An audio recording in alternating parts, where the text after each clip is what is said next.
আমি যখন ওয়াকফ প্রপার্টি উদ্ধারের কথা বলছি তখন হয়ে যাচ্ছি বিজেপির দালাল, আর যখন দেবত্ব সম্পত্তি উদ্ধারের কথা বলছি তখন হয়ে যাচ্ছি কি মুসলমানদের দল। যাব কোথায়, যাব কোথায় ভাই? বলা কি ছেড়ে দেবো ওদের জন্য? বলা ছেড়ে দেবো? বলা ছাড়ার কোনো জায়গা নাই। আপনারা জানেন 21শে জানুয়ারি আসলে 1 বছর পূর্ণ হবে। আমাদেরকে জেলে রেখেছিল, বিশ্বজিৎ দাকেও রেখেছিল। আমাদের উপরে যে মানসিক অত্যাচার করা হয়েছিল আপনারা শুনলে অবাক হয়ে যাবেন। কোনো সময় বলার আসলে বলবো, তবে কি খাইয়েছে দাইয়েছে খাওয়া দাওয়াতে আমার তো ঘ্যান ঘ্যানানি নাই।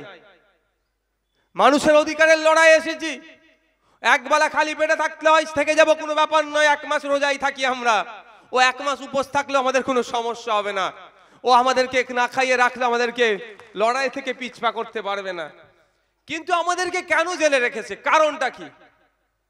আমাদেরকে জেলে রাখার কারণটাই হচ্ছে আমরা আপনাদেরকে আপনার অধিকার সম্পর্কে সচেতন করছি।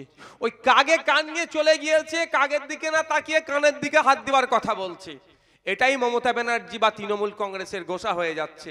ওরা চায় দলিত, আদিবাসী, মুসলিম, মতুয়া, লোদা, সবর জাতি যারা আছেন, যারা পিছিয়ে বর্গের আছে, তারা হুজুর হুজুর করবে, ওই 500,000 টাকা দেবে মায়েদেরকে, ওটাই ওদের জন্য বড় পাওনা। কিন্তু আমাদের বক্তব্য হচ্ছে 500,000 নয়, আমার অধিকার আমাকে বুঝিয়ে দিতে হবে। মায়ের হাতে 500,000 দিচ্ছে, মায়ের সন্তানের যখন চিকিৎসার প্রয়োজন হচ্ছে তখন সরকারি জায়গায় চিকিৎসা পাচ্ছি না, আমরা কলকাতায় ছুটে যেতে হচ্ছে সরকারি চিকিৎসা কেন্দ্রে, সেখানেই গিয়েও বেড পাচ্ছি না, হন্য হয়ে ঘুরতে হচ্ছে। বা না হলে আমাদেরকে বেসরকারি হসপিটালে গিয়ে চিকিৎসা পরিষেবা নিতে হচ্ছে। 10,000-12,000 টাকা খরচ হচ্ছে, 10,000-12,000 টাকা ট্রিটমেন্ট করতে লেগে যাচ্ছে একবারেই। এর বিরোধিতা যখন আমরা করছি তখন আমাদের উপর রাগ হয়ে যাচ্ছে।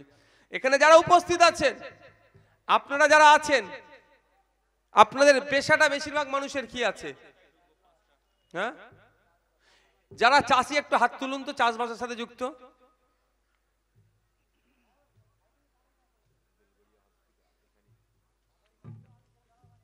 চাষবাসের সাথে ম্যাক্সিমাম যুক্ত।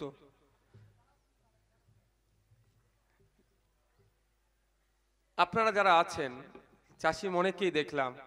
আমি কয়েকটা কথা বলবো চাষিদেরকে নিয়ে। কন্টেস্টের আউট অফ কন্টেস্ট অসুবিধা আছে নাকি?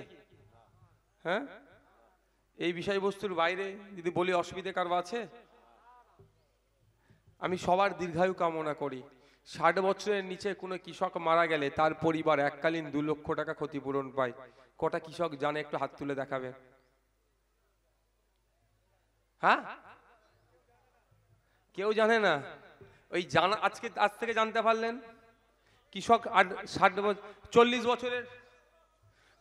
বছরের ভাই, তুমি এদিকে সরে যাও, ওদেরকে ডিস্টার্ব করছো কেন? ওরা বসার জন্য এত চেয়ার দিয়ে আছে, চট দিয়েছে, বসুন আরামের সাথে।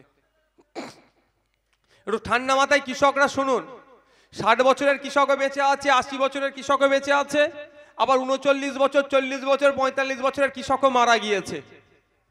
কিন্তু কোনো কৃষক যদি মারা যায় 60 বছরের নিচে, সেই কৃষক পরিবার এককালীন 2 লক্ষ টাকা ক্ষতিপূরণ পায়। এটা জানানোই আমাদের হচ্ছে অপরাধ হচ্ছে আপনাদেরকে। এটা জানাচ্ছি বলি নওশাদ সিদ্দিকী, বিশ্বজিৎ মাইতিদেরকে জেলে রাখো, ওরা কেন জানাবে? খোঁজ নিয়ে দেখুন, আপনার এলাকার হয়তো কোনো কৃষক 60 বছরের নিচে মারা গিয়েছে, তার পরিবার জানেনি। তৃণমূলের উন্নয়ন বাহিনী বড় নেতা আছে না, বড় নেতা আছে, দেখুন হয়তো সে তুলে খেয়ে নিয়েছে।